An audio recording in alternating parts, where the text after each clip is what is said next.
Magandang araw mga ka-forever! This is our second week. Masaya kaming lahat dito sa DOS-TV dahil successful po ang unang linggo natin. We've been receiving good feedback from you mga ka-forever, kaya naman mas lalo pa kami na-inspire to give you nothing but the best.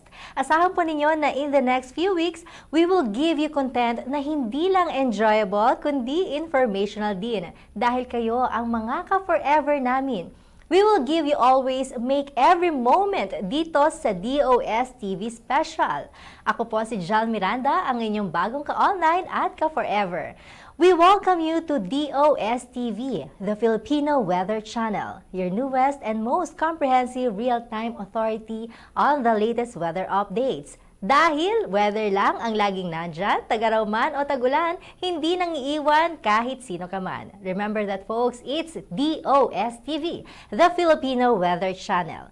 Reporting live from Pag-asa Weather and Flood Forecasting Center, ang DOS TV ay mapapanood ninyo Mondays to Fridays, 11 a.m. to 12 noon, dito lang sa www.dostv.ph. And today, we will get to know more about FIVOLCS. Pag nababanggit kasi ang agency na ito, lagi nating naisip ang mga bulkan. Pero maliban pa sa mga bulkan, ano pa nga ba ang duties and responsibilities ng agency na ito? Abangan yan mamaya.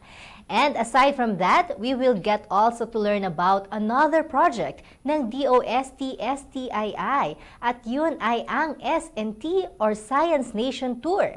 Pwede palang mag-tour ang science and technology. Alamin natin yan mamaya. And of course, andyan pa rin syempre yung pa-trending natin na segment, ang Hugot Panahon sa What's the Weather with You. Plus, may mga hope na ang agriculture sa Pilipinas at yon ay dahil sa seaweed. Alamin yan sa documentary segment later. O hindi ba, at second week pa lamang po namin yan, pero ang dami na naming naihandog para sa inyo. Kaya tutok lang po dito sa DOS TV. So, ano kaya ang naghihintay sa atin ngayong araw na ito? Heto na po ang ating Pag-asa correspondent, Mr. Benison Estareja. Kamusta po ang magiging lagay ng panahon mamaya?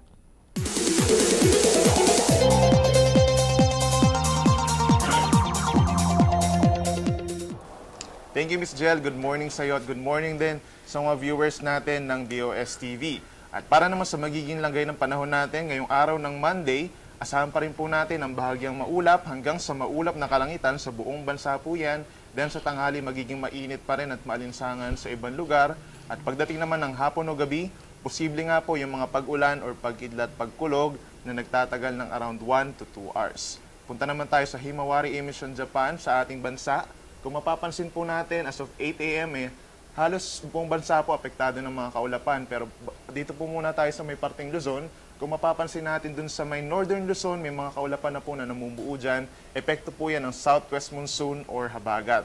At sa ngayon po, dahil mahina pa rin itong habagat, dito lamang sa may parting Western section, mostly nagdadala ng mga kaulapan at ng mga pag-ulan, lalo na po dito sa may parting Ilocos region, at gayon dito rin sa may Zambales and Bataan area.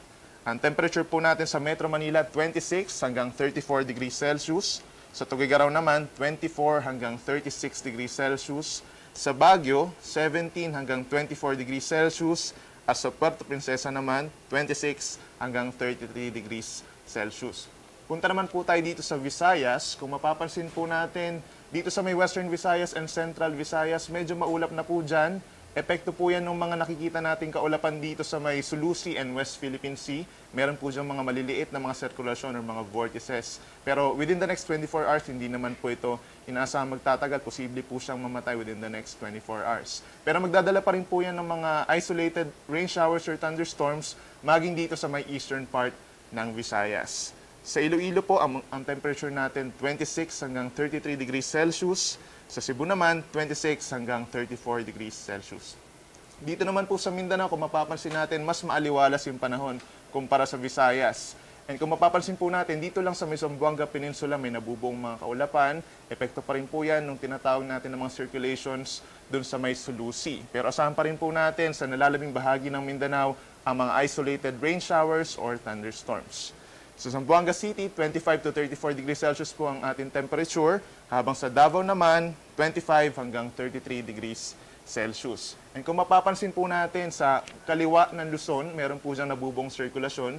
Simula pa po yan kahapon, nagdadala nito ng kaulapan sa may eastern part ng Visayas at maging sa Mindanao yung mga kaulapan nito. Pero binabantayan po natin kung sakasakaling ito'y ma-develop bilang isang low pressure area or bagyo man. Pero so far po, wala pa naman, mababa pa naman ang tsansa nito ay mag-intensify. At titingnan po natin kung ito magdadala rin ng paulan sa ilang bahagi ng bansa. Sa ngayon po, wala na naman tayong gale warning. So, ibig sabihin po, banayad hanggang katamtaman ng ating mga karagatan. So, pwede naman po maglayag ang anumang uri ng sasakyang pandagat. Yan po muna latest mula dito sa Weather Forecasting Center ng Pag-asa, DOST. Ako po si Benison Estareja, reporting for DOSTV.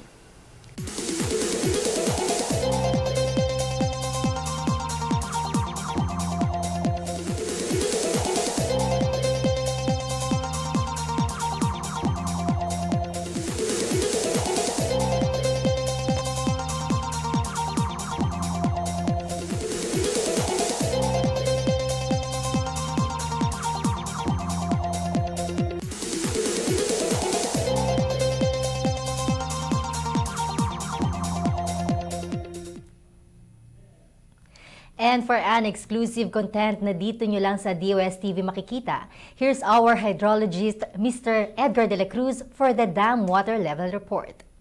Magandang umaga po sa atin lahat. Ako po si Mr. Edgar de la Cruz ng Pag-asa Hydrologist. Umpisahan po natin sa Angat Dam.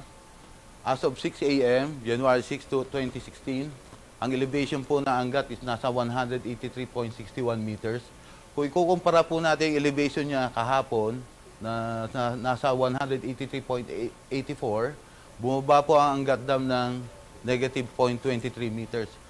Kung pagmamasdan po natin itong hydrograph ng Angat, kung makikita po natin itong trend na to, ito po yung elevation ng Angat na patuloy pong bumababa.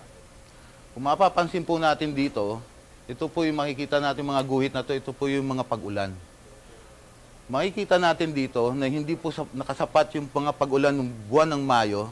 Kaya kung makikita natin downtrend yung elevation ng Angat. Inaasahan po natin na kung hindi pa rin uulan dito sa buwan ng June, maaari po nating mahit itong pulang linya na to. Ito po yung tinatawag namin na low water level. Inaasahan po namin hanggang katapusan ng June, pag hindi ito umulan dito sa last week of June, may hit po natin yung low water level. Ang Pantabangan Dam naman po, kanina pong alas 6 ng umaga, meron pong elevation na 192.17 meters. Kung ikukumpara po natin yung elevation niya kahapon, bumaba ang Pantabangan ng negative 0.18 meters. Ang Magat Dam naman po, kaninang alas 6 ng umaga, meron siyang elevation na 185.1 meters. Kung ikukumpara natin yung elevation niya kahapon, umakyat po ang elevation ng Magat Dam ng 0.8 meters. At ito naman po yung sa San Roque Dam. Kanina pong alas 6 ng umaga, meron po siyang elevation na 238.7 meters. Kung ikukumpara natin sa yung elevation niya kahapon na 239.2, bumaba ang elevation ng San Roque Dam ng negative 0.5 meters. Yan lang po dito sa flood forecasting Pag-asa. Maraming pong salamat.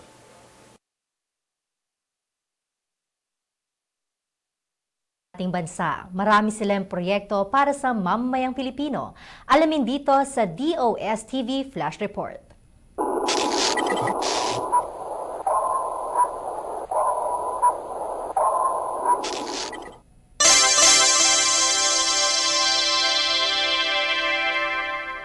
Ang gatas ng kambing ay mahusay sa mga sensitibo sa gatas ng baka o soya milk at ito ay nagtataglay ng calcium na magaling sa mga babaeng menopause na at sa mga taong may high blood pressure, osteoporosis at iba pang may problema sa buto. And the good news is, available na siya in powder form. Ang DOST sa tulong ng Industrial Technology Development Institute o ITDI ay nakagawa ng pamamaraan upang maproseso ang gatas ng kambing na maging powder tulad ng mga leading brands on the market. ang kumpanyang Skysoft Incorporated sa Santa Rita Home sa lungsod ng Parañaque, ang kauna-unahang goat's milk powder processing plant sa bansa. Ang pamamaraan na ito ay isinalang sa iba't ibang pagsubok tulad ng physicochemical, microbiological at sensory analysis upang masigurong ligtas at mataas ang kalidad ng produkto. Ang kalidad ng gatas ng kambing na napananatili din ng Skysoft dahil sila mismo ang nag-aalaga ng mga ito sa kanilang Skysoft Bower Goat Club Farm sa Lingayen, Pangasinan.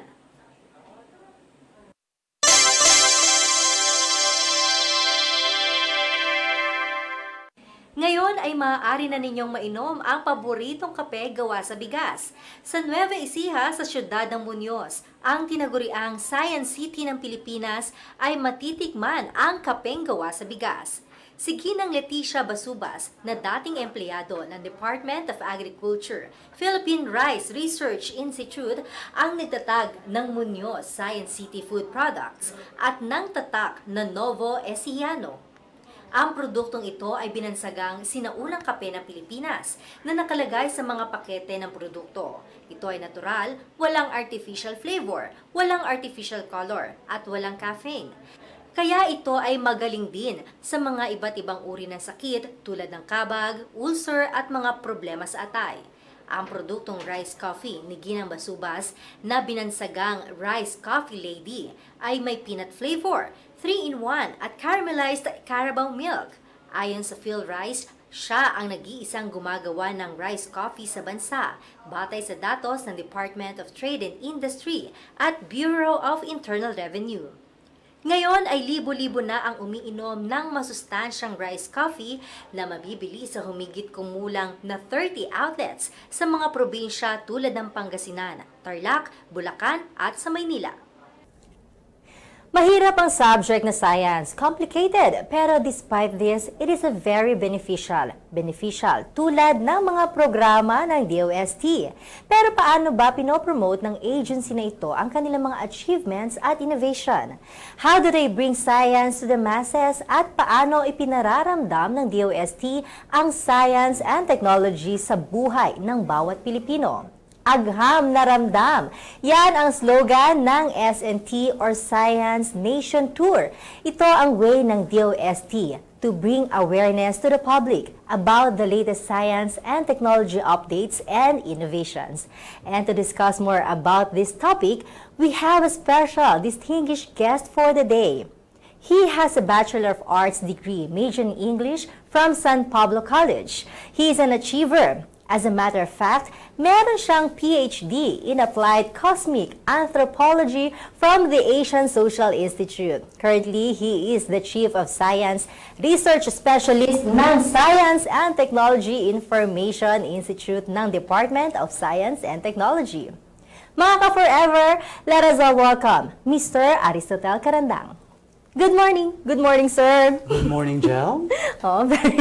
Talagang welcome. And this is our second week dito sa DOST-TV. Siyempre, nung launching, nakasama na natin si Sir, di ba? Yes, and I'm very excited to be sitting here with you. Talaga? And talking to our televiewers. Yan. Okay, pag-usapan natin about SNT. Ang SNT ay under ng DOST.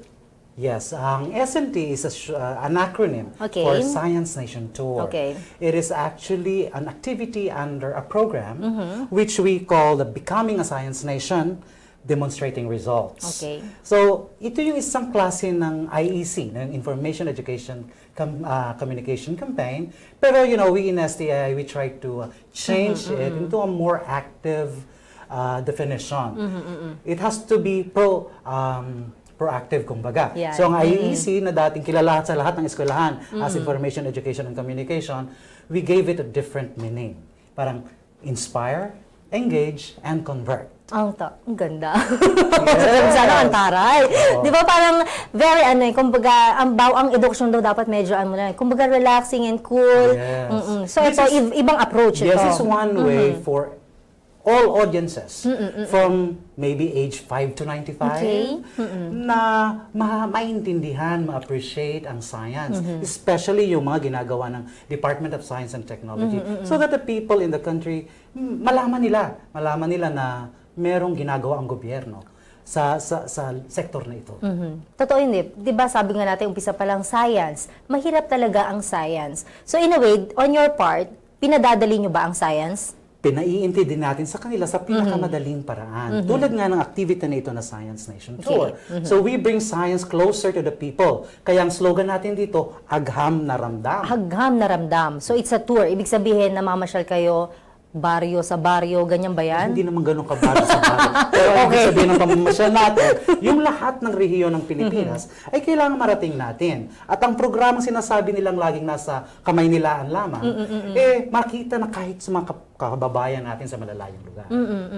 Kasi syempre, di ba, ayan, science and technology. Yung mga liblib na lugar, paano nyo na ipopromote yung ganitong klase ng program? Marami tayong mga pamamaraan dyan. Iba't ibang klase mula tradisyonal hanggang sa kakaiba. Yung mga makabago ngayon. Ano ba yung mga tradisyonal na ito? Sa magitan ng telebisyon, radyo, dyaryo. No? Lalo na kung sa malalayong lugar, radyo. No? Pero dito, pinipilit nating makarating ang ating mga impormasyon. Especially ngayon naman, ang halos sa kahit may medyo malalayong lugar, may internet na rin. Yes. So we make use of social media also para makarating sa kanila. Paano yung sistema, sir? We really go to the regions. No? So we contact our regional offices.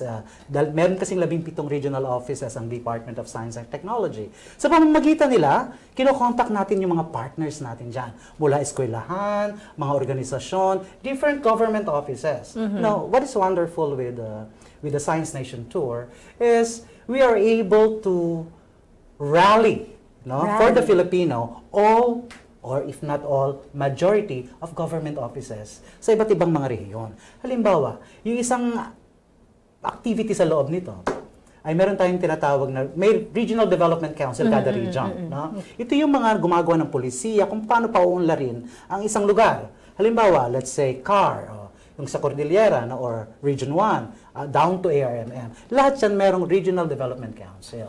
Ang mga ito binubuo ng lahat ng mga opisina ng pamahalaan at mga kasamahan nila nagtatrabaho para sa rehiyon na magbuo ng mga polisiya.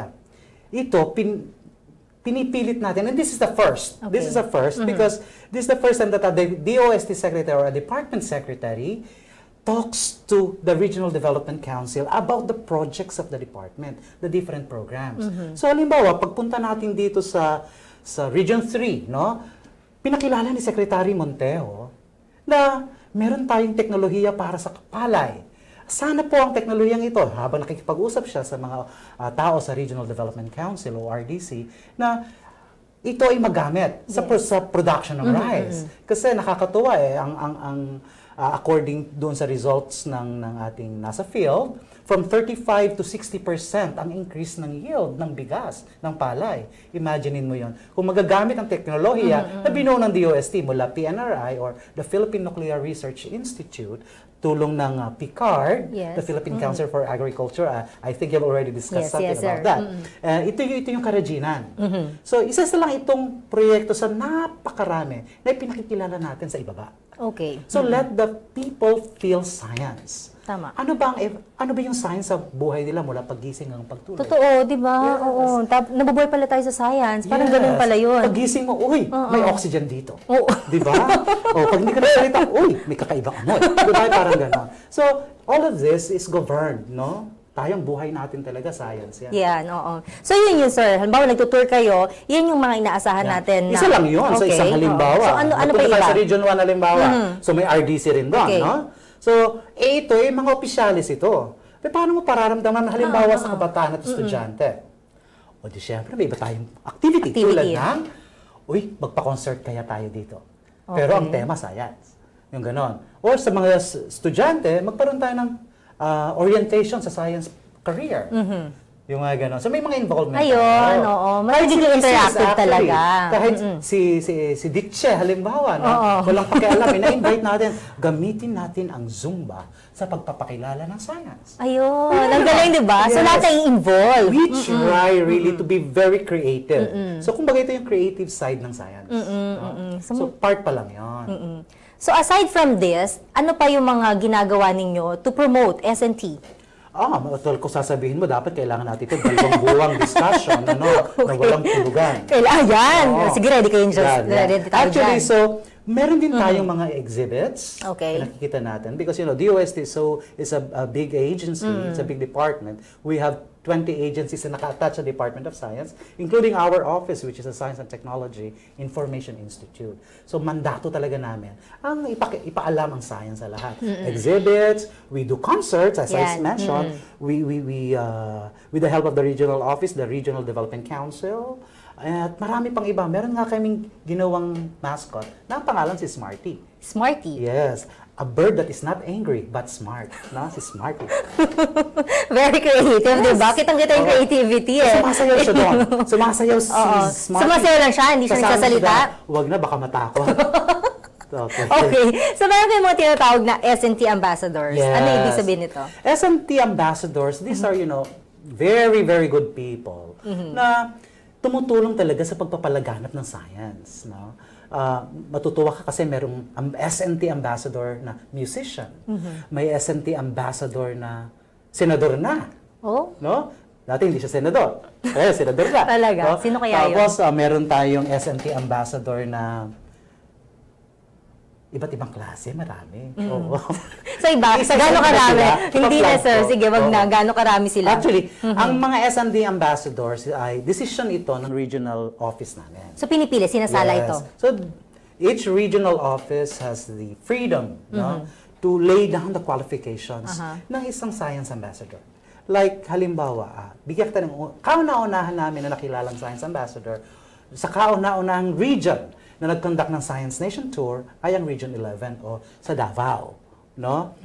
Ang isa sa kanilang ambassador ay si Joey Ayala. Composer and singer. Yes.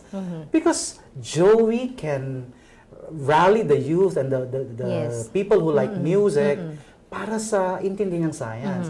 Marami siyang ginawa dong, kumanta siya and then explain the importance that music is math. May mga ganun bang explanation. And it was So, really naikonnect great. niya yun? Naikonnect Talaga? niya yun. And well, in reality, Gel, alam mo ba? Alam mo ba, Ate Gel? Yes, Kuya. Ang reality nito ay, ang music is math. In what way? Pinag-aralan ko to ng kinder ko. No. Sige nga, anong formula meron ng music? There's measurement for you to have notes, di ba? Yan. So, andyan lahat. Kaya pagka nagkukumpas ka, 4/4, 3/4, Ayun nga, right? in Do you remember fairness. that? Kahit sa ating national anthem, yung mga May teachers beat, may oo beat nga. yan. Bilang yan eh. No? So, yung mga nota natin, Tama, may bilang yan. Tama, no? Mathematica. Mahusay. Inisip natin parang arts is different from science, di ba? So now we're really trying to marry science and art. Oo, ang husay. In fairness, paano ako magiging ambassador? Ikaw pwede. Ipinilit. Oo. Hahanapan natin yung bagong criteria ito. Okay. Anyway, ang S&T, kailan nabuo, sir, talaga? Paano na-conceptualize? The creative people inside STII, DOST STII, we were talking about something to continue a project na nagtapos. Yung iba na ang panahon, Science for Safer Community. No? Then after that, sabi, paano ba natin itatanong? And it so happened that the Secretary of the Department, Secretary Mario J. Montejo, and Assistant Secretary Raymond Libor, who was also, that time, was the officer in charge of STII. So, ibig sabihin siya, indirectly my boss. No?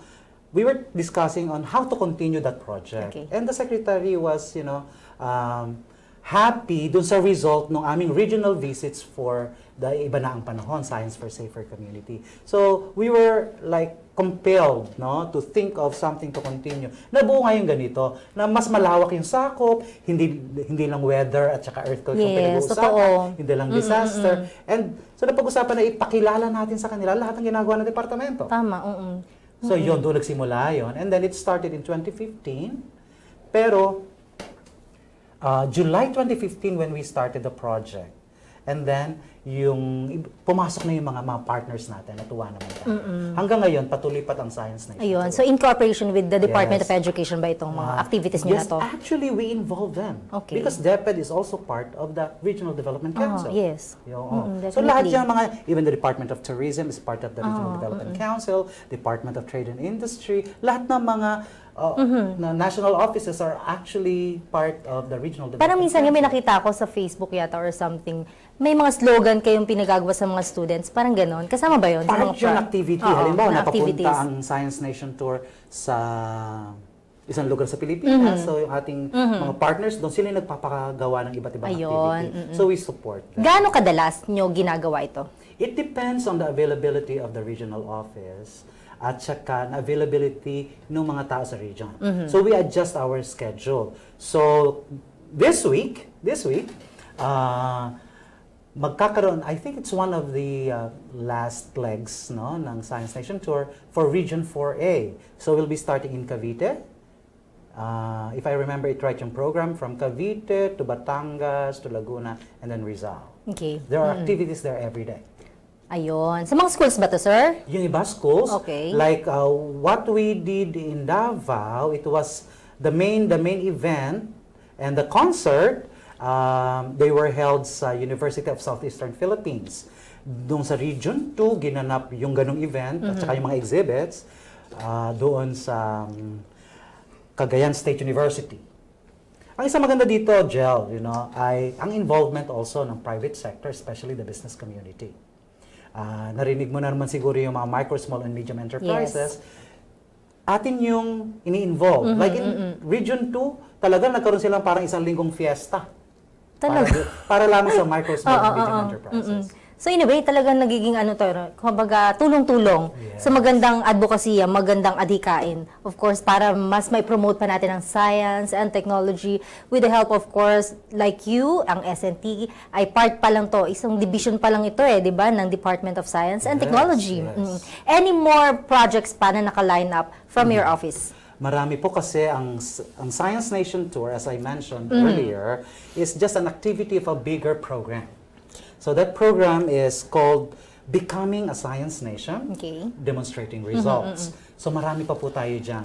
We are now actually preparing for a compendium of DOST-funded research na tinranslate namin into layman para maintindihan ng Tama, karamihan oo.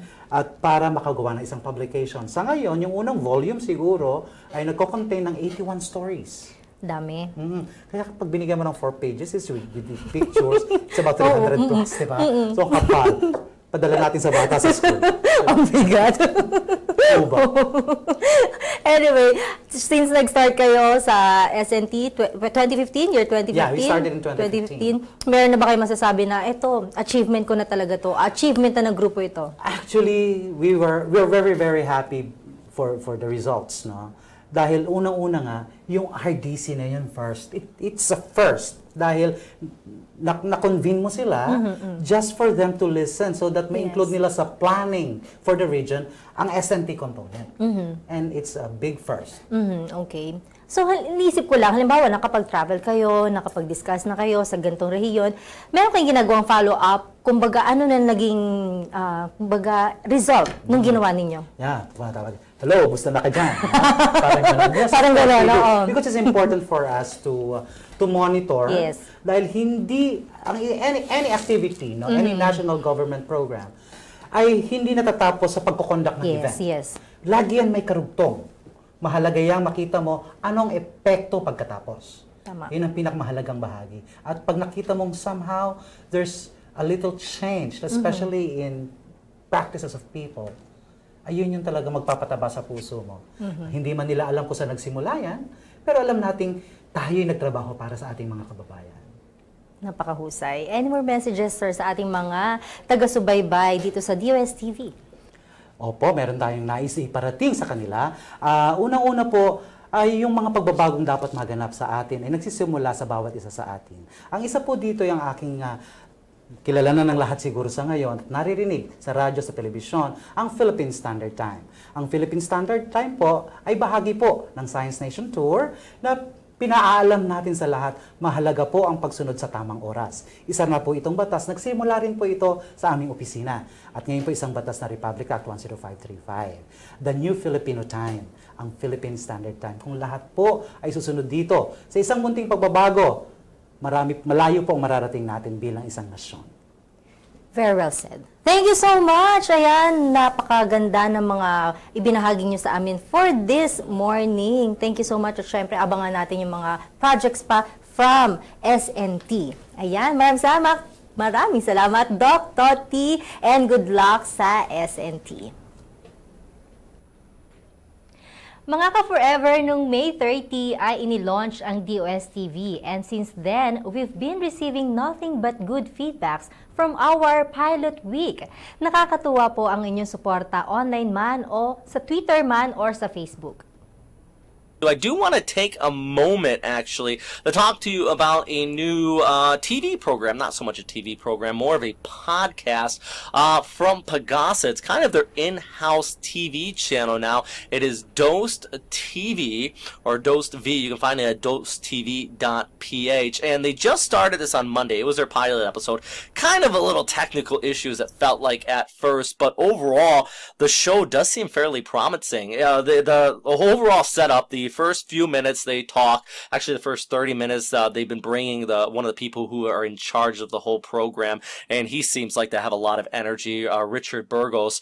And then the last 30 minutes so far, they've been having documentaries. Today, actually, a Storm Chaser documentary, which even our Westpac weather team member, meteorologist Mike Adcock, kind of put something out on, and they seem to be fairly excited. He was watching that as well. That was definitely a well-produced episode today. My only feedback so far is I wish there was a little bit more weather and kind of weather education. So far, it's only about 2-3 minutes an episode. They are focusing on the weather in the Philippines, but I think this is more or less kind of an educational type of program, and maybe they might put some climate change stuff in there as well. Only 2 episodes in. Just kind of curious if anybody else has watched this program. It just started on Monday. The kicker is you have to watch it right around lunchtime, 11 a.m. Philippine time till about noon. I haven't found it on demand. If anybody from that program does watch this, I highly recommend putting it on demand so people could watch it, because that's one of the biggest feedbacks I've been getting on our website is that people can't tune in because, well, they watch it in the afternoon or too early in the morning and they're just not there right at that specific time. But yeah, do go check it out. I really want to hear some of your guys' feedback. I'm very excited about how this program works during typhoon season and during the immediate typhoon threats, because really that's one of the biggest issues right now is disseminating information. And I think if there's a direct TV channel or at least a direct live stream coming from Pagasa, I know there's a lot of people there, a lot of young blood that's in there right now who want to do good. I think this is going to be a great idea. Ng Department of Science and Technology ang kanilang DOSTV, the Philippine Weather Channel. Isa ito sa mga naisip na paraan ng DOST para mabigyan ng malalim na kaalaman ang publiko tungkol sa lagay ng panahon. Nagpapatrol, Bettina Magsaysay. Ang DOST-TV ang naisip na paraan ng Department of Science and Technology para mabigyan ng mas malalim at malawak na kaalaman ang mga tao tungkol sa panahon.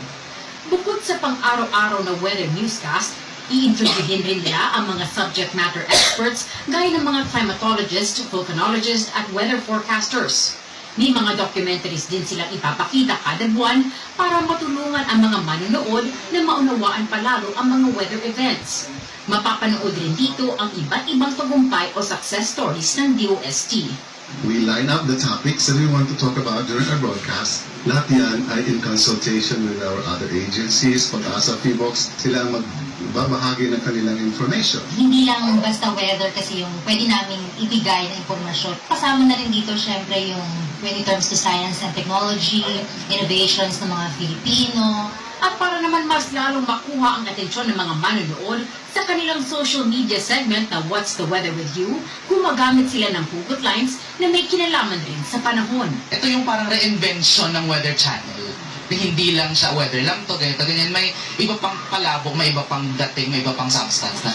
Ayon sa DOST, gusto nilang magsilbing malaking tulong ang DOST weather update sa disaster preparedness, lalo na sa mga lugar na madalas na makaranas ng pagbaha at pagguho ng lupa. Dito sa DOST studio sa loob ng Pag-asa compound, gagawin ang updates tungkol sa panahon at sa science and technology, Lunes hanggang Biyernes, alas 11 hanggang alas 12 ng hapon. Mapapanood ang mga dokumentaryo at live streaming ng DOST TV sa kanilang website. Pwede nyo rin bisitahin ang kanilang Facebook at Twitter accounts na DOST TV PH. Bettina Magsaysay, ABS-CBN News.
Nakakataba ng puso ng aming munting online show ay naka-generate ng interest at mainit na pagtanggap mula sa inyo mga ka-forever.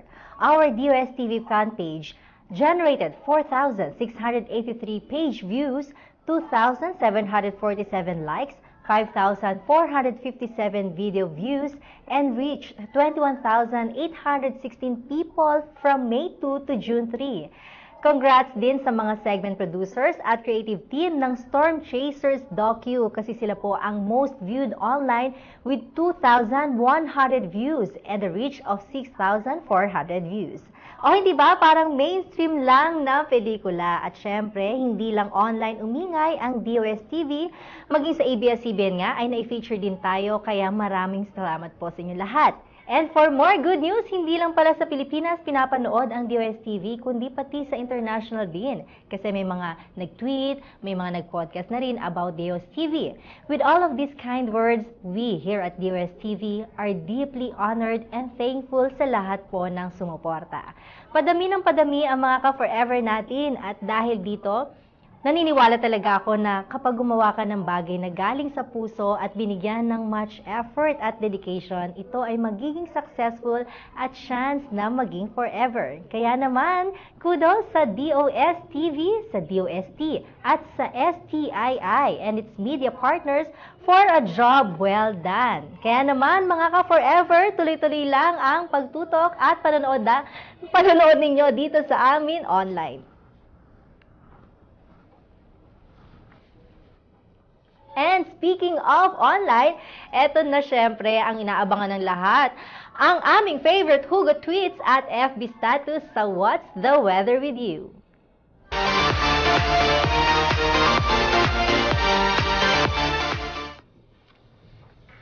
Mula kay Karugkong Baligang. Hala may sabik sa patak ng ulan, kapares ng pusong natigang. Diba? Medyo may pagka-poetic, makata, ulan at love, pero huwag kang magalala. Si Karugkong medyo parang regular na nagbibigay sa atin ng status. Ika nga, Karugkong Baligang, huwag kang magalala. Syempre, lagi kang maniwala na meron pa rin forever, di ba? Sabi nga natin, darating din ang tamang panahon na forever na ang sunshine sa buhay mo. Next naman, mula kay Kinata Yoshigi, para kang bagyo. Pag alis mo, wasak na wasak ako. Medyo sawi itong si ate. Oo. Ingat-ingat lang. Sabi nga, di ba, hindi from time to time, sabi nga, pagka nagmamahal ka talaga, wag kang all out. Kapag ka nagmamahal ka, kahit konti lang daw, dapat nagtitira ka pa rin sa sarili mo, 'di ba? Mahirap na kasi kapag kumbaga ikaw bigay ka ng bigay, nagmamahal ka lang lagi sa iba, pero ikaw yung sarili mo hindi mo na minamahal, 'di ba? Later on, ang tendency niyan, kita mo hindi ka na makakabangon. And then we have Twitter from Clarence Rowan. Sabi niya, kung ano ang uso noon, hindi na uso ngayon. Lahat ng bagay pinaglilipasan ng panahon. Parang pag-ibig mo lang, pinaglipasan lang ako. Oh. Medyo ang ating mga ngayon medyo sawi-sawi. Parang marami tayo mga ka-forever na sawi ngayon. Kaya lang, syempre, 'di ba, sabi nga natin time to time, o kumbaga darating din ang tamang panahon, lagi natin sinasabi, may pag-asa pa. Kapag dumaloy na ba ang ulan, kasabay na nito ang mga luha ng pag-ibig o pagluha sa mga pag-ibig. Umiibig ka, lumuluha ka, sabay na 'yan, 'di ba? Pero hintay-hintay lang. Ako naniniwala ako na kapag dumating na yung tamang panahon na yung pag-ibig o kaya yung tamang lalaki o tamang babae para sa'yo, ayan, asahan mo, nandyan lang sa'yo. Anyway, teka lang, pati na para kung ano ba yung nakakasabay ako sa mga hugot panahon na epekto ng ating mga ka-forever. Kaya naman, doon sa iba na gusto ring mag-share sa amin ng kanilang mga hugot panahon tweets, makishare kayo sa hashtag What's the Weather With You para naman next time, hugot nyo naman ang mababasa namin o maiti-tweet namin dito sa What's the Weather With You. Samantala, ang PHIVOLCS, or Philippine Institute of Volcanology and Seismology. Kapag usapin na ng mga bulkan, ang government agency na ito ang laging nababanggit. Pero paano nila ginagawa ang kanilang trabaho? How do they get the most accurate information and report on the status of volcanoes sa bansa? At maliban sa mga bulkan, may iba pa ba silang inoobserbahan at binabantayan? Our guest for today has a Doctor of Philosophy in Earth Sciences from Scripps Institution of Oceanography, University of California, San Diego. He's also graduated from University of the Philippines, Diliman, with degree in Bachelor of Science in Geology. Among the awards and recognition, he received our Distinguished Achievement Award, the Honor Society of Philippines, Kappa Phi, University of the Philippines noong 2013, and the Presidential Gawad CES Presidential Award CES Career Executive Service Board noong 2011. And currently, he's the director of the Philippine Institute of Volcanology and Seismology, or PHIVOLCS. Mga ka-forever, let us all welcome Mr. Renato Solidum Jr. Good morning, sir. Morning. Good morning pa ba? Tanghali na. Patanghali na. Anyway, welcome sa DOSTV. Okay, PHIVOLCS. Kayo matagal na kayo sa PHIVOLCS. Pagka talaga nababanggit ang PHIVOLCS, karugtong na pangalan ninyo Parang ganyan Pero, aside from that, karamihan, ang akala ang PHIVOLCS ay isa siyang departamento na. Pero ito pala ay under ng DOST. Tama yan. Parati kasing nagkakaroon ng pagsabog ng bulkan noon pa. Kaya nauna kaming nakilala. At correct. Tama naman na na-form ang Commission on Volcanology 1952 pa bago ma-form yung Department of Science. So talagang nalagay na sa utak ng ating mga kababayan na pag sumasabog ang bulkan, talagang aming opisina. Pero in the 1980s, nailipat sa amin mula sa Pag-asa yung pag-aaral ng lindol at pagbabantay nito, kasama din ang tsunami. Okay. Kaya napalawak din yung ating mga binabantayan. Kaya hindi lang pagsabog ng bulkan, pag nagkakaroon ng malakas na lindol, o di kaya ay mga paghahanda sa lindol, o di kaya ay may warning sa tsunami, kami yung natatanungan. So nagsimula pala ito, ang pag-monitor sa mga earthquake or bulkan, sakop ng Pag-asa noon. Pag-asa yan, yung seismology. Kaya in the 80s, Philippine Institute of Volcanology lang kami. After ng Commission on Volcanology. At yung letter S, galing sa Pag-asa. Pero kasi di ba sa introduction natin, graduate kayo ng GEO Geology. Geology talaga. So talagang karapat-dapat kayo na humawak. Kumbaga kung paano mag-monitor itong mga about volcanic eruptions or any other related to this. Isa sa mga profesyon na talagang angkop sa pagtatrabaho sa PHIVOLCS ay graduate ng geology. Pero marami pa kaming mga staff na iba-iba ang kurso. na lahat naman ay importante. Okay. No? May physics, may chemistry, may electronics engineer, electronics and communication engineer, civil engineer, and then meron din kaming teacher, may mathematician, physics major, so iba-iba pwedeng magtrabaho sa opisina. Kasi nga, sabi natin, ang kaalaman lang ng iba, pagka sinabi mong PHIVOLCS, bulkan lang ang Hindi inaaral lang. ninyo. Oo. O nakatutok lang kayo sa bulkan. Pero ano pa, aside from nabanggit nyo na kanina, earthquake, Tsunami, pati landslide, pinapag-aralan namin. At syempre, hindi lang yung sa pagbabantay. Nagkakaroon din tayo ng research. Pinapag-aralan namin kung magkakaroon ng pagsabog ng bulkan o di kaya magkakaroon ng lindol o tsunami, alin mga lugar ang tatamaan at gaano kalaki ang epekto ng mga lindol, pagsabog ng bulkan at tsunami. From your daily activities, paano yung nagiging sistema ninyo? Kung paano nyo minomonitor? Kumbaga parang same as the weather, meron kayong data hindi ba? Yes. From time to time or daily, meron din talaga kayong monitoring? Meron kaming 5 division. No? Ang isang division ay nakatutok sa pagbabantay ng bulkan at pag-predict ng kanyang eruption. Meron kaming division na pagbabantay ng lindol at tsunami. Meron din kaming division sa pag-aaral ng mga paano nangyayari yung lindol, paano sumasabog mga volcano, alin mga lugar ang matatamaan. Yan yung geology and geophysics. No? At meron din kaming division sa pagpapaunawa sa tao, geologic disaster awareness at preparedness division. No? Para mapaghandaan. At kapag bulkan ang pinag-uusapan, meron tayong napakaraming mga sensors sa dalisdis or slopes ng volcano. At yan, via radio, yung data tulad ng paglindol, pag-angat ng lupa, yung mga lumalabas na gas ay napapadala via radio sa isang observatory, and from the observatory, padala via satellite sa aming main office. So meron kaming integrated real-time volcano monitoring system. Pwede naming mabantayan ang volcano, kahit wala kami doon, kahit nasa abroad ako, pwede ako magbantay. Oh, okay. Sa volcano pa lang, and daily, meron tayong evaluation na ginagawa sa bawat volcano, and nagproduce tayo ng volcano bulletin kung sakaling merong abnormal na bulkan. Pagdating naman sa lindol, napakarami tayo mga sensors all over the Philippines. At napakamoderno ito. At from the 12 seismic stations na namana natin sa Pag-asa in the 80s, meron na tayong 86.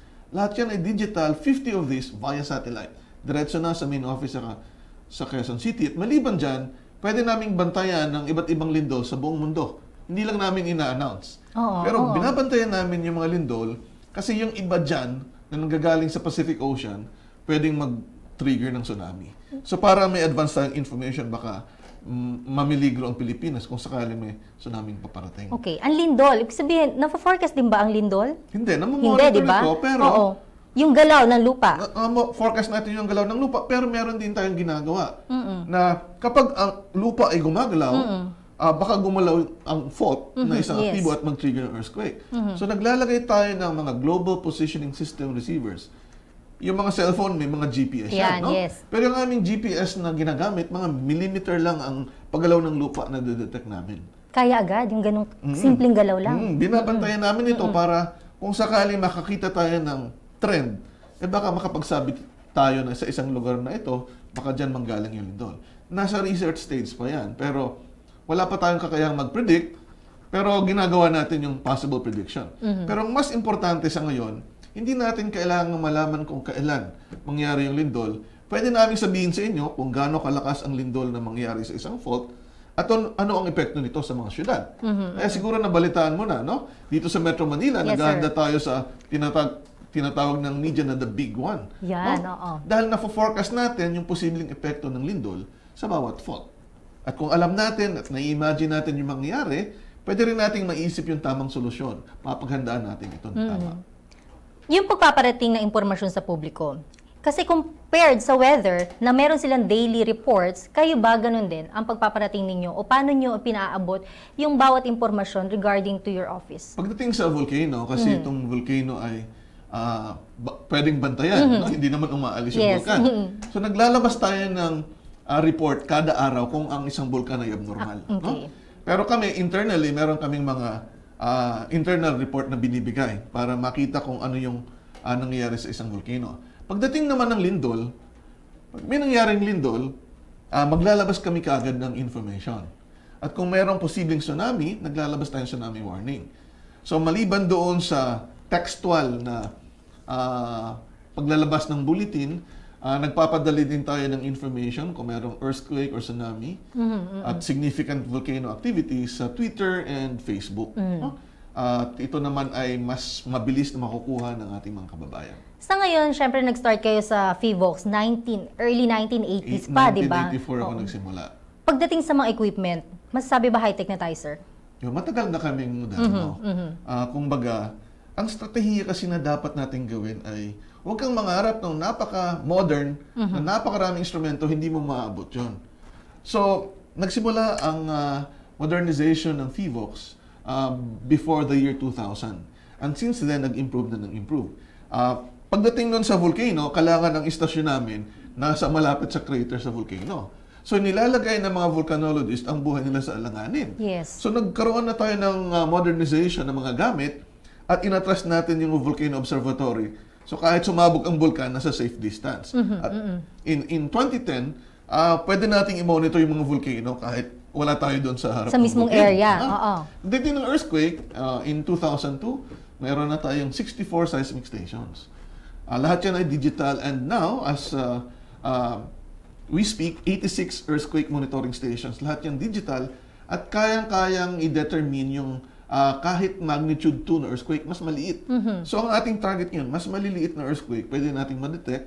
Hindi naman importante yon sa damage, pero baka makapagsabi ito na may trend na baka sumunod ang isang malaking lindol.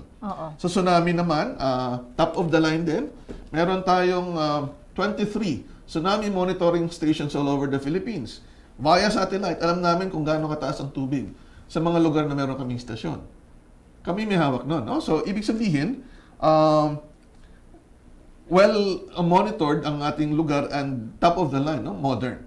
Of course, hindi natin pwedeng sabihin na yung numero or number of stations natin ay kapareho ng mas advanced na country like Japan, pero the same instruments we use. Okay. Ang Pilipinas ba talagang, kumbaga, prone din ba tayo sa tsunami, sir? Yes. Kung ako ang magsasalita about the Philippines, parang ang Pilipinas ay blessed with almost all hazards. Yes. May volcanic activity, may lindol, at dahil po yung ibang lindol dyan ay galing sa dagat, nagtitrigger din ng tsunami. In fact, kung 90 destructive earthquakes na in the past 400 years, meron ng 40 tsunami events na nangyari. At bago yung Yolanda, ang pinakamaraming namatay sa isang event ay noong August 1976. 8,000 ang namatay sa tsunami. Sa Pilipinas yun? Oo, sa Morogoro area sa Mindanao. Okay.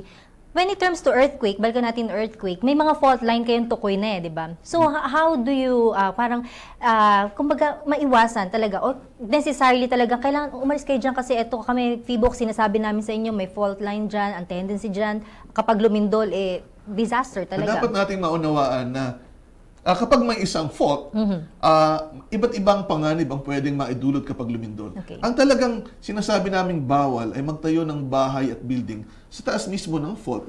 Kasi pag gumalaw ang fault, mabibitak ang lupa, masisira yung bahay o gusali. Okay. Pero kahit po in 10 meters, pwede kang magtayo ng bahay sa tabi nito, basta matibay ang pagkagawa ng building, ng bahay, tama ang materyales sa tamang disenyo. At linawin din natin kahit 100 kilometers away from the fault, ay pwedeng masira ang bahay mo kung hindi maayos siyang ginawa. In 1968, nagkaroon ng malakas na lindol sa Kasiguran, Aurora, 200 plus kilometers away from Manila. At maraming namatay, mahigit 260 ang namatay sa Binondo, Manila, nung nag-collapse yung Ruby Tower. Yes. So napakalayo ang fault, pero may namatay pa rin. So ang crucial pagdating sa lindol, wag magtayo ng bahay o gusali sa fault, at patibayin ang mga bahay at gusali. Sumunod lang sa ating building code. Kasama niyo ba kumbaga kasama kayo sa nag-a-approve sa bawat establishment, may tatayo dito? Hindi kami kasama, hindi kami sir. regulatory office, pero kami ang nagbibigay sa kanila ng impormasyon kung ano yung mga panganib na dapat nilang paghandaan at gaano kalayo ang kanilang mga bahay o gusali sa isang fault. Kaya nga ang taguri sa amin, kami yung certified fault finders ng Pilipinas. Kasi kami yung nagsasabi kung gaano kalayo ang mga fault sa bawat bahay para maiwasan nila. Imagine, tignan mo yung iba, nasa bundok, may mga nakatirang bahay, may mga nakatayong bahay. O hindi ba? Paano yung, kumbaga, pinapaalam sa publiko na, hindi safe dyan kasi anytime, hindi natin naasahan, baka tumama dyan na lindol. Dyan talaga importante yung pagkakaroon ng mga pamamahagi, pagbabahagi sa iba't ibang sektor ng lipunan, sa gobyerno, sa NGO, sa eskwelahan, no?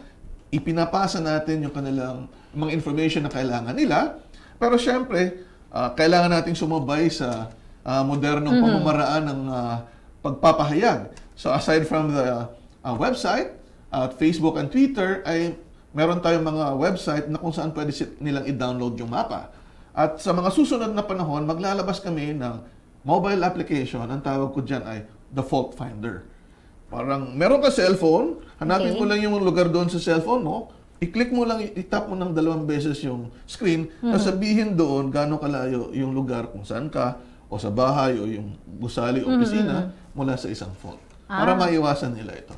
Mas madali na yun kasi lalo ngayon, di ba, dapat masabay daw tayo sa technology, di ba? When it comes to tsunami, paano nyo minomonitor? Ang tsunami naman, una, 2 senyales ang, 2 senyales ang pwede nating tingnan. Una, yung paggalaw ng lupa. So sa lindol pa lang, pwede nating sabihin, yung magnitude o lakas ng lindol ay ganito kalaki at ganito kababaw at nasa dagat, pwede magka-tsunami. Pangalawa, kapag merong tsunami o walang tsunami, dapat nating malaman kung merong bang epekto yung lindol sa karagatan. So meron tayong tsunami tide gauges all over the Philippines and via satellite, makikita namin sa main office kung gaano kataas yung mga tsunami. Kung sa tsunami naman sa ibang bansa ang darating sa Pilipinas, pwede rin nating tingnan yung mga tide gauges o sea level gauges sa buong Pasipiko bago dumating sa atin kung meron talagang tsunami. In fact, noong 2011, ang bansang Hapon and the US, sinabi nilang mahigit 2 metro ang tsunami ang darating sa Pilipinas. Kaya lang sabi ng PHIVOX DOST, hindi hihigit sa 1 metro ang tsunami darating sa Pilipinas at hindi kasi kailangan magsilikas sa mga tao. Dahil nakikita natin yung taas ng tubig at napag-aralan namin yung epekto ng lindol dito. At ang dumating na tsunami is less than 1 meter talaga. 80 centimeters. So, ibig sabihin, mas accurate kayo compared sa US or Japan? Hindi naman sa ganun. Ibig sabihin, meron din tayong kakayahan na mag-evaluate kung ano ang mas angkop na babala dito sa ating bansa. In fact, ganun ang sistema sa buong mundo. Meron tayong pagbibigay ng mga information all over the world. Merong international warning organization. Pero talagang national government organizations ang bibigay ng warning. Ayun. So pagdating ng tsunami, lindol, pagsabog ng bulkan, PHIVOX ang gumagawa nun. Pero yung nangyaring tsunami din sa ibang bansa lately sa anong year to? 2011 sa Japan. Ayun, talaga hindi ba nakita yun, sir? Nakita yun.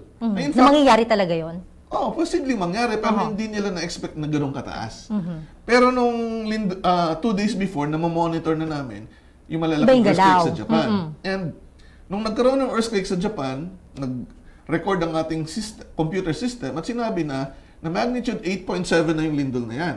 Pero yung international warning, magnitude 7.9 pa lang.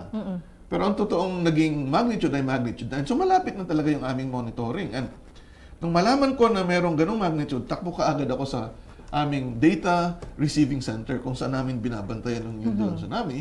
Kasi nga, expected namin na may tsunaming mangyaring malaki sa Japan. Oo, considering ang Japan malapit sa Pilipinas. So, nakita na namin yun. Okay, so as of this, at this point in time, ano masasabi nyo na parang greatest achievement na ng PHIVOX? Well, unang-una, syempre, marami na tayong pagsabog ng bulkan na nabantayan ng mabuti.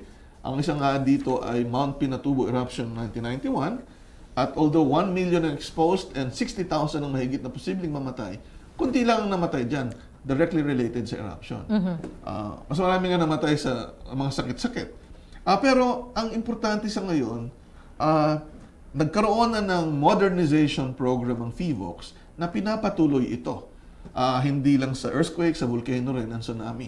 At ang pinakamaigi dyan ay yung mga kasamahan ko sa PHIVOX. Hindi tulad ng natin na siyansa lang ang aming inaatupag, ay ini-improve din natin ang management. Na parang kung sakaling nawala ang isa, pwede nang may mag-substitute kagad. So, maliban doon sa hardware na ating ini-improve, yung software, yung human resource, na talagang ini-improve at nai-improve. Ano masasabi niyo pala, sir? Balikan yung sa bulkan na nagtutour pa. May mga namamasyal, may mga turista na talagang pumuposisyon pa doon sa bulkan, safe ba yun? O hindi nyo controlled na, wag nang anuhin niya, ituloy yung mga ganyan? Hindi naman natin makakontrol kung gusto talaga nila. Pero nasasabi natin kung saan ang delikado at hindi. At kung sila ay sumusunod lamang, mas ligtas ang kanilang buhay. Kasi ang ating target dyan ay bago pa man magkaroon ng aktibidad, ay wala sila doon sa pinakadelikadong lugar. Meron namang safe zone doon di ba? Yes, pwedeng may safe zones na pwede nilang puntahan. Sa ngayon, sir, ano yung mga upcoming projects from FIVOX? Well, patuloy nating ini-improve yung ating tsunami monitoring system. Yun nga, nabanggit ko yung mobile application ng mga mapa na pwede nating ipakita. At syempre, yung mga volcanoes na ating binabantayan na nagsimula sa 6, ay mag-expand pa tayo sa ibang volcanoes na real-time. Pwede po nating tingnan ang mga crater ng volcano at may camera po tayo doon. So, i-replicate natin ang mga ito. And syempre, maliban dyan, mas importante na mas maraming tao ang pwedeng tumulong sa level ng barangay upang sila ay mas maging handa. Yun yung focus, no? Hindi lang monitoring, we will share the information, we will prepare our partners para maging safe at resilient ang ating komunidad pagdating sa volcanic eruptions, earthquakes, and tsunamis. Base sa report nyo, gano'n ba, meron bang bulkan, nasasabog o ngayon nasasabi ninyo meron ng active, ganito ka-active ang bulkan, gano'n karami? Sa kasalukuyan, ang bulkang Bulusan at Canlaon, ang may tendency na sumabog. In fact, pasulpot-sulpot ang pagsabog nito. No? Pero wala pa kaming nakikita ang volcano na talagang magkakaroon ng very explosive activity. Sa ngayon, wala pa. Wala pa. So, siguro sa mga susunod na panahon, syempre, although director ako ng FIVOX, hindi ko naman dinidirect yung aktibidad ng volcano. So, para kaming doktor na tinitingnan namin yung kondisyon ng volcano. At yan naman, ipapaalam nyo agad-agad sa publiko, hindi ba, sir? Any more messages dun sa ating mga taga-subaybay po? Sa ating pong mga kababayan, marami pong namamatay dahil po sa mga natural na panganib. At ang dahilan po ay, una, hindi handa, pero dahil hindi po sila handa sa kadahilan ng hindi po nila ma-imagine ang posibleng mangyaring mga sakuna. Kulang po tayo sa disaster imagination. At ang aming po trabaho sa FIVOX ay mabantayan yung mga nangyayari at maibigay sa inyo at isasalarawan namin kung anong potensyal na mangyayari at ano ang dapat solusyon upang ang ating bansa ay mas ligtas at mapayapa patungkol sa mga natural disasters. Kung ang Pilipinas ay tinugurang it's more fun, ay dapat sabihin natin it's more safe. Para naman, makikita natin na mas magandang pumunta sa mga iba't ibang lugar, pero ligtas pa rin tayo. Very well said. Thank you so much. Ayan mga kaibigan, syempre marami tayong natutunan ngayon kay Mr. Renato Saludum. At sana nga, sabi nga niya, it's more fun in the Philippines, pero mas maganda kung safe tayong lahat, hindi ba? Thank you so much. Ayan mga kaibigan, mga ka-forever, nakasama natin Director Renato Saludum ng FIVOX. Mga ka-forever, it doesn't mean na kapag hindi na tayo nakatira sa isang area na may vulkan or earthquake-prone area, ay hindi na tayo mag-iingat at magiging involved. Isang nasyon po tayo, kaya dapat tayong magtulungan at makialam.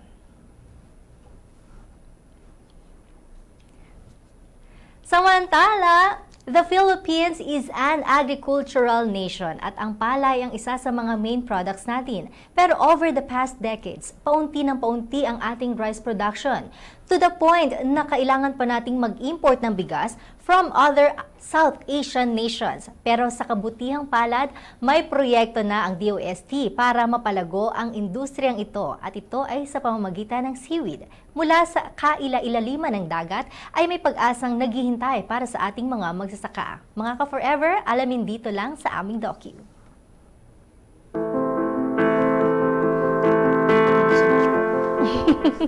Thank you, sir. Ayun po ang isang mabigat na dagok natin sa agrikultura. Kasi yung mga matatanda pong magsasaka parang ayaw na nilang pumalit. Ala nang makakapalit. Kasi nga po, yung mga anak nila nakapag-aral na.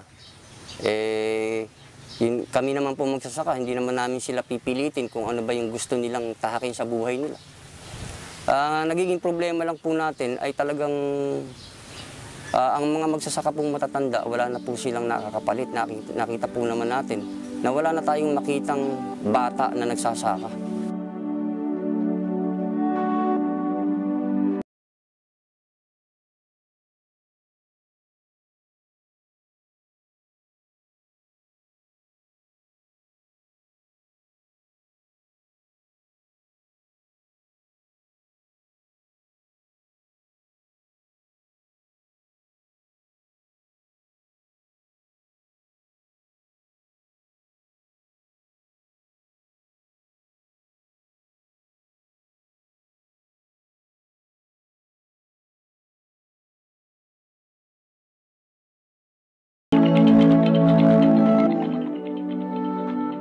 Probinsya na rin mo ba ang buhay ng isang magsasaka? Pumasok ba sa isip mo na gusto mo itong gatuhanan po? Hindi po. Bakit? Faith ko po kasi yung bilang magsasaka, sakripisyo po sa lahat ng oras.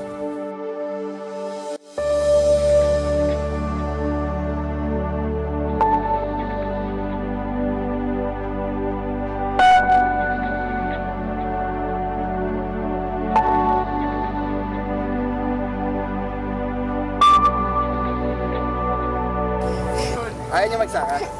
Ayaw po. Mahirap po eh.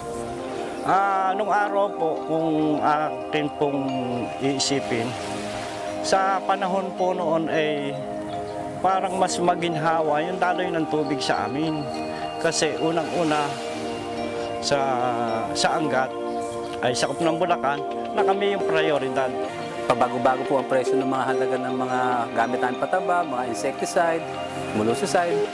Kaya po, yun ang maapekto sa negosyo ng magsasaka. Sa laki ng gastos, hindi man nila mabawing puhunan. Papasokin po ngayon ng bayar yan. Siyempre, sa magsasaka, para medyo siguro sa magandang presyo ng lupa, napipili sila ng ibenta. Ang isa pang problema natin, kasi lalo-lalo sa amin, yung land conversion. Kasi nakikita namin dito, ako sa personally na nakikita ko, sa Municipal Agriculture and Fishery Council Chairman, nakikita ko na yung lupa natin dito ay naku-convert na.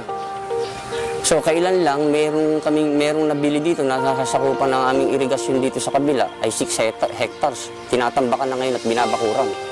Ngayon may nakatakda pang 35 hectares doon sa lugar na yun na ibinibenta na rin ng mga magsasaka. So yun po yung nakakalungkot.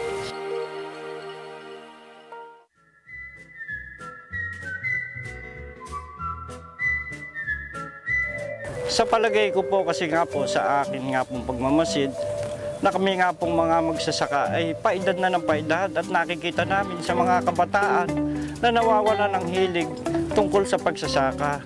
Kasi yung iba po na kabataan ngayon, sanay na sa mga gadget. Nasa nga po nakita namin dahilan dahil katulad nga po nung yung mga magulang nakita nila na hindi makaahon sa hirap dahil sa pagsasaka.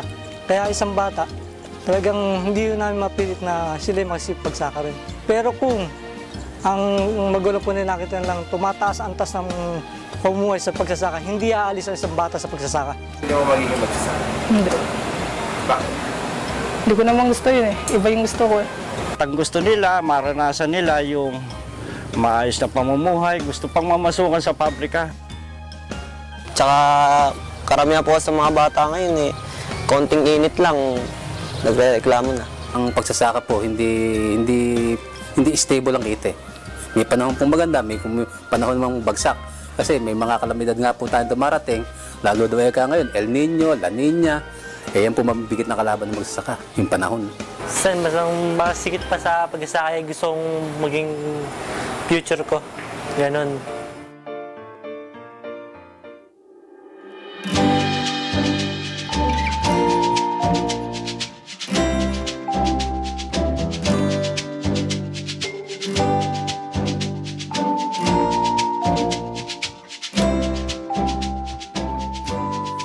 Ito yung ating gulamang dagat.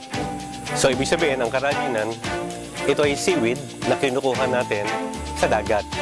So, karajinan is a food, meaning kung ito ay pagkain, ito ay safe. At yung hormones, enzymes, and minerals na nandoon sa ating gulaman dagat, which is the karajinan, ito ay in-extract at diniscover ng PNRI para gawing plant growth enhancer. So, I am Dr. Lucila Bad. Ako po ay isang career scientist at saka supervising science research specialist ng Chemistry Research Section of the Philippine Nuclear Research Institute. Isang analytical laboratory where normally ina-analyze natin yung mga products such as the carrageenan, plant growth promoter or plant food supplement. Ito po ay isang tinatawag nating polymer. Sa word itself, polymer, poly, ibig sabihin marami, monomer from the word monomer, na pinagdugtong-dugtong siya. Therefore, ito, pinagamitan ng radiation, ang pinuputol-putol niya yung polymer such that magkaroon tayo ng small molecule para pwede siyang pumasok sa isang tanim, and it will enhance the plant growth promoter effect in plants.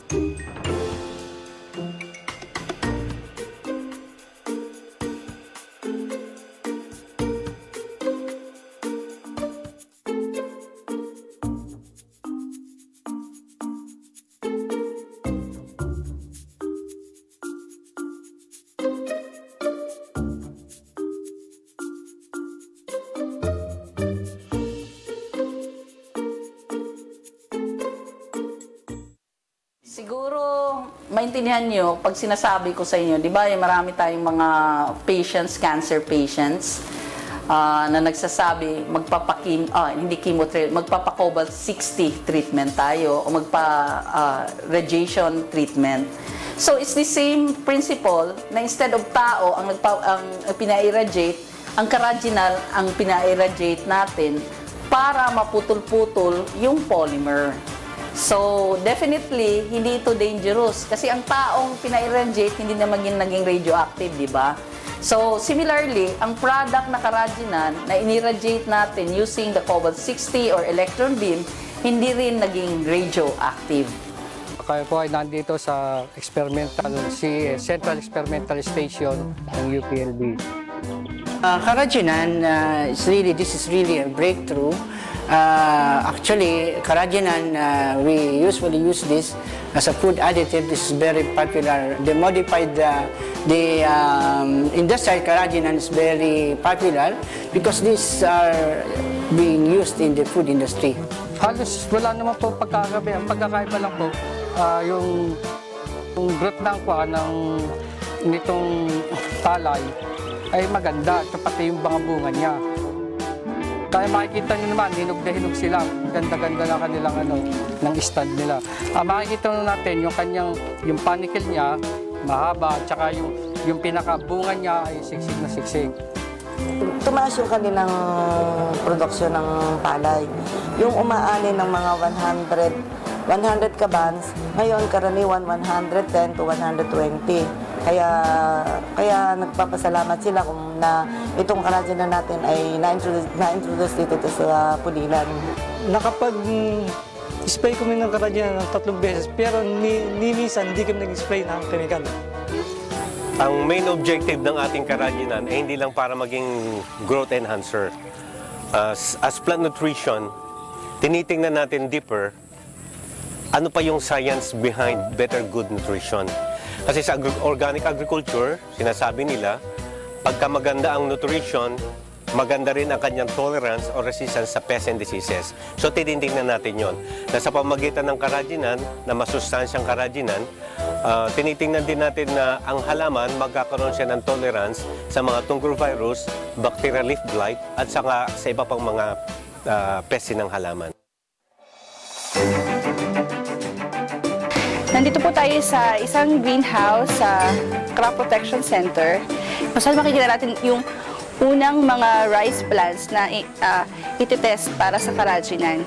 Makikita natin yung 10 days old seedlings to be tested for tungro disease upang malaman natin kung may resistance na magaganap kapag nisprayan siya ng Carraginal.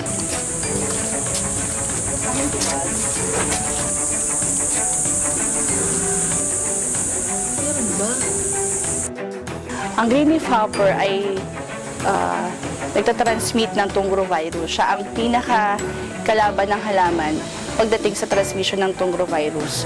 Ngayon, kailangan nating malaman kung ang Carraginal ba ay nakaka-prevent ng disease nagdadala ng tungro. Kung wala siya, walang tungro. Ako po yung parang under ng isang study for mag-evaluate for the bioefficacy of Carraginal sa tungro diseases. So far, nakaka-reduce siya ng pagdami ng tungro resistance. Sinasabi nga nila sa field na mukhang gumagaling yung halaman. Ngayon, kailangan pa natin itong pag-aralan pang mabuti sapagkat pagkakaalam natin, kapag ikaw ay natungro, hindi nagagaling ang halaman mo. Naka-spray na kami, susunod na spraying namin, meron pa rin ulit siya, susunod na spraying, nakaka-recover na sila. Yung second spraying, halos nakaka-recover na. Wala pa naman pong reports na may biohazard yung Karajinan tsaka environmental issues regarding Karajinan. So, parang mapuprove po namin na environmental friendly po yung application ng Karajinan. The Karajinan, radiation-modified Karajinan for rice really is a breakthrough.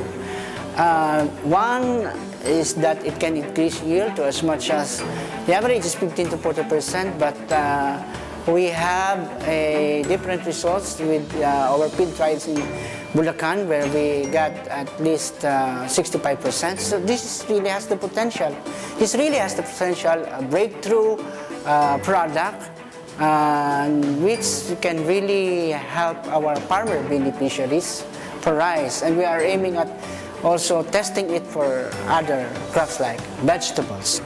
Sa palagay ko po, ito naman ay talaga naman katanggap-tanggap at kailangan na talaga i-adapt na talaga ng mga magsasaka. I-grab na yung pagkakataon na ikinukuha ng Karajinan. As early as this, we can say that the Karajinan really has the potential to become a really big thing.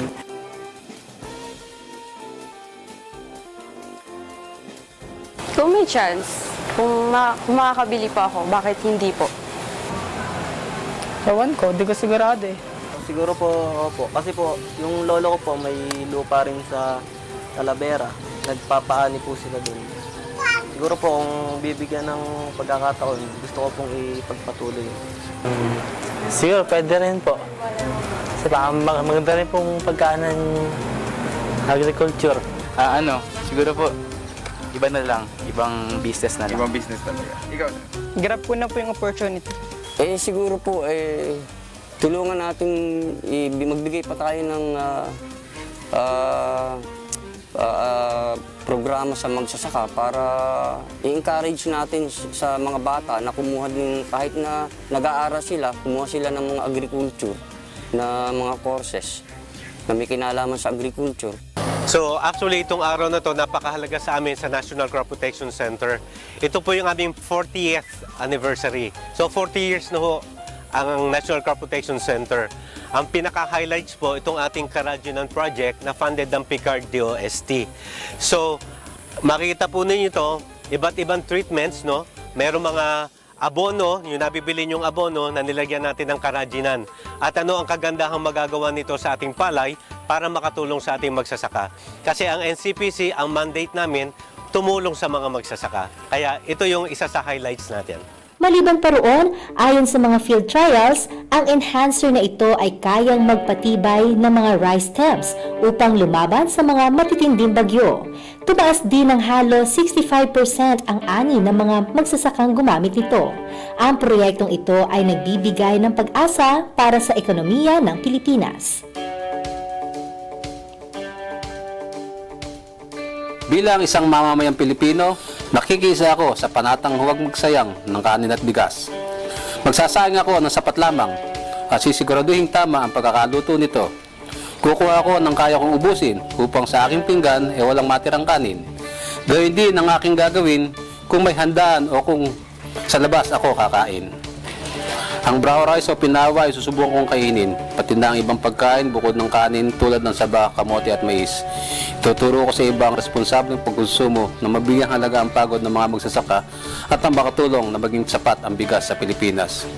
Aking sasapuso panatang ito dahil sa bawat butil ng bigas o kanin na aking matitipid ay may buhay na masasagip.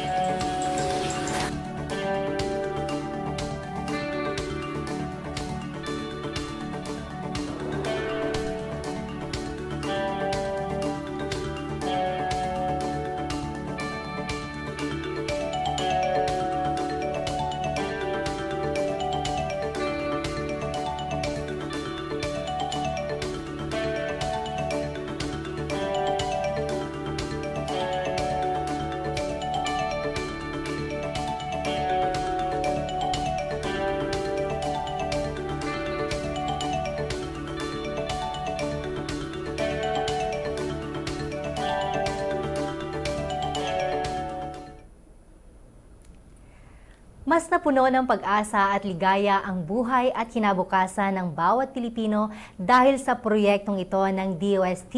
Kaya naman, maraming salamat po. And there you have it, mga ka-forever. That's it for our episode. Maraming salamat sa inyong panonood. Pero bukas, samahan niyo ulit kami 11 a.m. to 12 noon, Mondays to Fridays, dahil weather lang ang laging nandyan. Tag-araw man o tag-ulan, hindi nang iiwan kahit sino ka man. Kami po ang DOST-TV na laging nandyan, may bagyo man, kulog o kidlat, hindi namin kayo iiwan. Dahil laging tandaan, weather is forever.